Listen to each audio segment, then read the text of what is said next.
L'Europe. L'Europe aussi, c'est un vaste problème. Je suis contre l'Union européenne à 500%. Et je suis pour l'Europe à 1000%.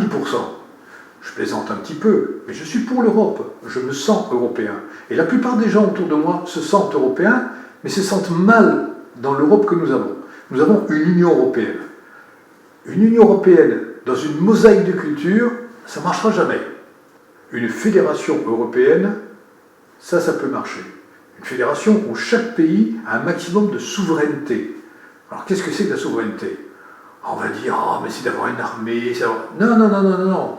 La souveraineté, c'est que le peuple puisse choisir son mode de vie à l'intérieur de chaque pays. Vous êtes pour la peine de mort? Référendum. Vous êtes pour la peine de mort, donc on met la peine de mort. Il n'y a pas de problème. Vous avez le droit de faire ce que vous voulez dans votre pays. Vous êtes pour le mariage pour tous, vous votez, référendum, c'est bon. Vous êtes contre, il n'y a pas de problème. D'ailleurs, avec la liberté de circulation, si quelqu'un n'est pas d'accord dans le pays, il émigre à côté. Donc, ce n'est pas un problème. Chaque pays a le droit de choisir son mode de vie. Il a le droit de choisir sa langue. Par contre, il faut une langue unique, européenne. Une langue de communication, uniquement de communication. Et ça ne sera pas l'anglais, parce que l'anglais, c'est la langue des États-Unis. Les États-Unis sont déjà un gros pays, je n'ai pas envie de devenir une annexe des États-Unis.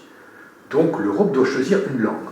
Alors, personnellement, j'avais pensé à l'espéranto, parce que l'espéranto, il y a des règles fixes, il n'y a pas d'exception, c'est une langue facile à apprendre pour un Européen, mais ça fait presque 2 siècles que l'espéranto a été créé, et ça ne marche toujours pas.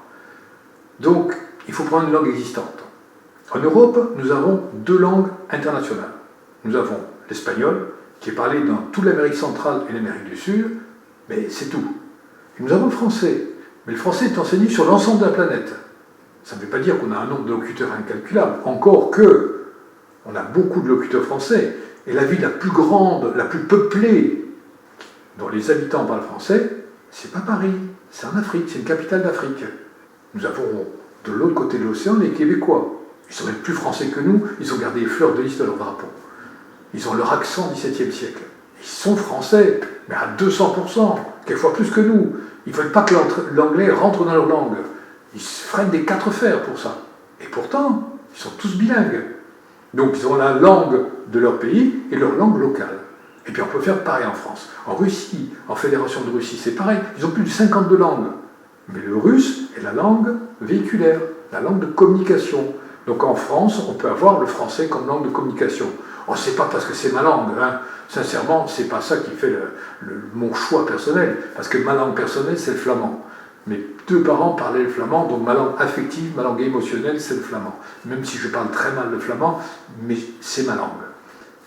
En tant que dentiste, si je veux m'installer en Allemagne, je peux pas. Je paragouine un peu d'allemand, mais c'est pas suffisant pour communiquer avec les patients. Donc, je ne peux pas.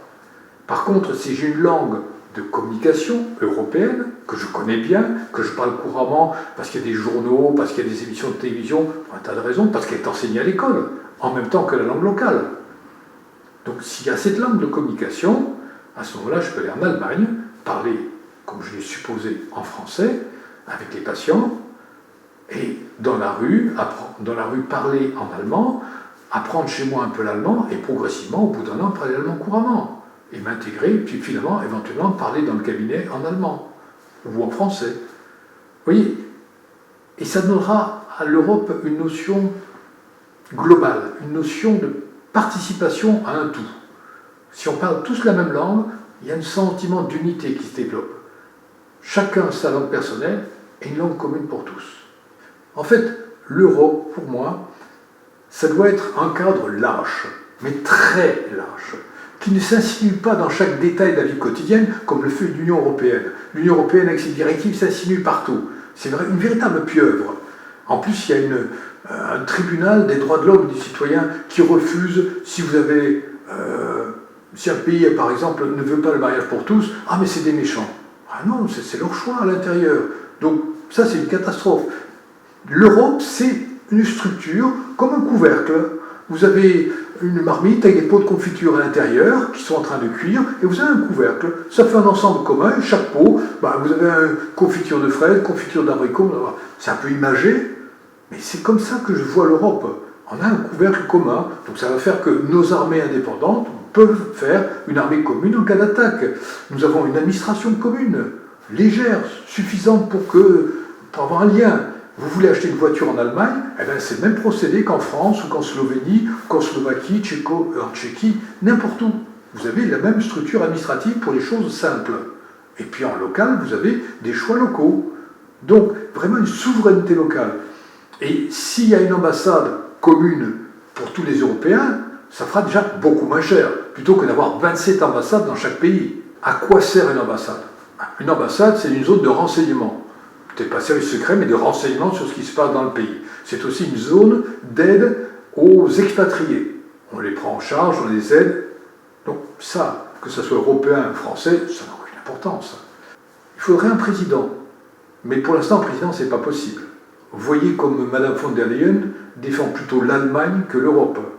Donc un président, s'il y a un président qui est élu, vu qu'on n'a pas une langue commune, vu qu'on n'a pas l'intellect d'être européen, il va défendre son pays avant tout. Donc ça ne marche pas. On a bien une présidence rotative, ça ne marche pas, chacun qui sort, chacun l'un après l'autre. Qu'est-ce que vous voulez pour une décision? En plus, le président de l'Europe actuellement, celui qui est président de la Commission, il n'a quasiment pas de pouvoir.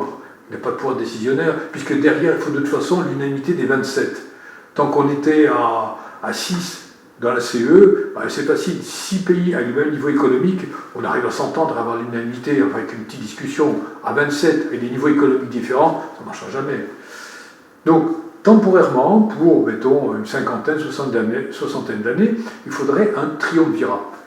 Pourquoi? Parce que vous auriez 3 présidents élus au suffrage universel issus de 3 pays différents. Ce qui fait que s'il y en a un qui commence à tirer la couverture à lui, les 2 autres vont dire écoutez, là on n'est pas d'accord. Donc vous voyez, ça peut faire un équilibre en attendant. Donc on aura une Europe, et puis à 3, c'est plus facile de se mettre d'accord qu'à 27. Donc en fait, il nous faut une fédération, une armée, une administration, une police, avec une langue, pour pouvoir avoir les dossiers dans la même langue partout, pour pouvoir communiquer d'un pays à l'autre, un peu comme les FBI aux États-Unis. Peut-être moins inquisiteur. Donc vous voyez, il faut vraiment une structure lâche, une structure européenne lâche, dans laquelle chaque citoyen se trouve imprégné de liberté et imprégné d'un sentiment d'appartenance.